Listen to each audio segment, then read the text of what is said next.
देश की आर्थिक राजधानी और दुनिया में सबसे ज़्यादा आबादी वाले शहरों में से एक मुंबई में कोरोना का संकट जो है वो लगातार बढ़ रहा है। कोरोना के मामले में लगातार बढ़ोतरी देखने को मिल रही है। मुंबई महानगर पालिका जो एशिया में सबसे अमीर महानगर पालिका के तौर पर जानी जाती है, जिसका बजट 30,000 करोड़ के पार है, जिसके पास 50,000 करोड़ की डिपॉजिट है, यानी पैसे की कोई कमी नहीं। इसके बावजूद मुंबई में कोरोना क्यों पैर पसार रहा है, इसकी वजह क्या है? एक्सपर्ट से हमने जब बात की तो 3 वजह सामने निकल कर आई। पहले आपको बता दें कि मुंबई में कोरोना संक्रमितों का पहला मामला जो है वो मार्च के महीने में सामने आया था और केवल 25 दिनों में ये आंकड़ा जो है कोरोना संक्रमितों का, उसकी संख्या 2000 के पार हो चुकी थी।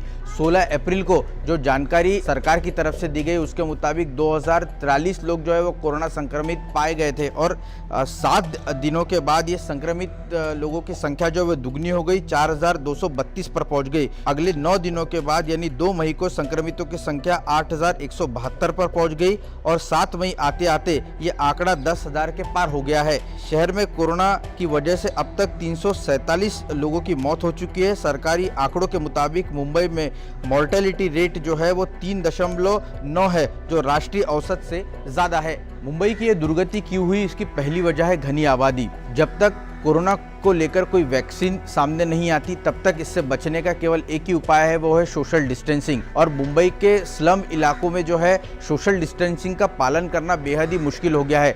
चंद्रशेखर प्रभु जो एक टाउन प्लानर है, उन्होंने क्विंट से बातचीत करते हुए ये जानकारी दी और ये बताया कि मुंबई के स्लम इलाकों में लगभग 70 लाख के करीब जो है आबादी रहती है और तंग और छोटी गलियों में, छोटे छोटे घरों में इन आबादी को जो है वो रहना पड़ता है और एक घर में करीबन 5 से 6 लोग जो है वो रहते हैं। ऐसे में सोशल डिस्टेंसिंग को यहाँ पर मेंटेन करना बेहद ही कठिन काम है। दूसरा एक महत्वपूर्ण कारण जो वो उन्होंने बताया वो ये है कि कॉमन टॉयलेट का इस्तेमाल जो है वो यहाँ पर उन्हें करना पड़ता है। वहीं इन छोटे घरों में कई घरों में जो है वो खिड़कियाँ न होने की वजह से वेंटिलेशन जो है वो नहीं हो पाता और संक्रमण फैलने की बड़ी वजह जो है वो बनती यहाँ पर दिखाई देती है। कोई ताज्जुब की बात नहीं है कि मुंबई में अब तक जो मामले सामने आए हैं उसमें 50% से ज़्यादा मामले जो है वो ऐसे वार्ड से सामने निकल कर आए जहां पर घनी आबादी है।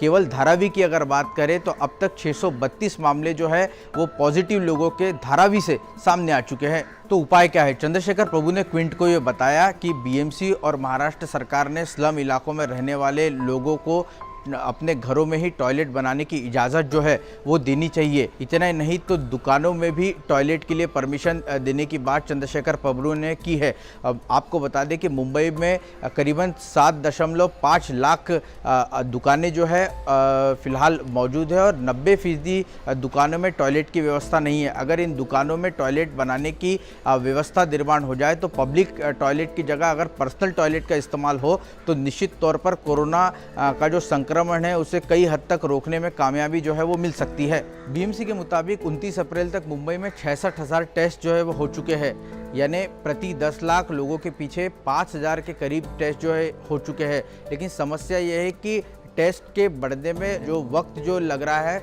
वो थोड़ा लंबा लग रहा है, क्योंकि जो जानकारी है उसके मुताबिक अप्रैल की शुरुआत में शहर में प्रति 10 लाख के पीछे महज 884 टेस्ट जो है वो हो रहे थे।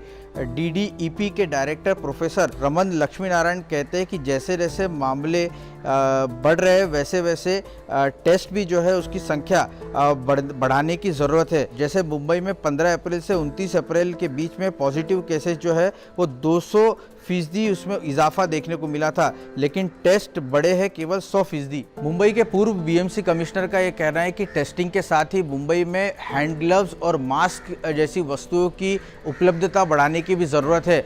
बीएमसी को अगर ज़रूरत पड़े तो अपने फिक्स डिपॉजिट को भी हाथ लगाने से कोई संकोच जो है वो नहीं करना चाहिए। तीसरी वजह है तालमेल की कमी की। बीएमसी और महाराष्ट्र सरकार दोनों तरफ शिवसेना का कब्जा है, लेकिन तालमेल की कमी होने की वजह से कोरोना की जंग को जो है ये कमज़ोर करता हुआ दिख रहा है। एक तरफ महाराष्ट्र सरकार कह रही है कि रेड जोन के इलाकों में भी एसेंशियल गुड्स के अलावा जो दूसरी दुकानें हैं उसे भी खोला जाए, जिसमें लीकर शॉप का भी समावेश है। लेकिन मुंबई महानगर पालिका ने आदेश जारी कर कहा है कि रेड जोन में में इस तरह की इसेंशियल सर्विसेज के अलावा दूसरी दुकानें जो है वो नहीं खुलेगी। तो मुद्दे की बात यह है कि पहले ही देर हो चुकी है और अब भी मुंबई चलाने वालों को संभलने की ज़रूरत है, क्योंकि मॉनसून जो है वो दस्तक देने वाला है कुछ ही महीनों बाद। ऐसे में डेंगू, मलेरिया, चिकनगुनिया जैसी बीमारियों का बोझ जो है वो अस्पतालों पर पड़ेगा। लिहाजा आईसीयू बेड्स, वेंटिलेटर और बाकी अस्पतालों में लगने वाली दूसरी जो सुविधाएं हैं उसकी तैयारी जो है वो बीएमसी ने अभी से शुरू कर देनी चाहिए, नहीं तो कहीं वक्त निकल ना जाए।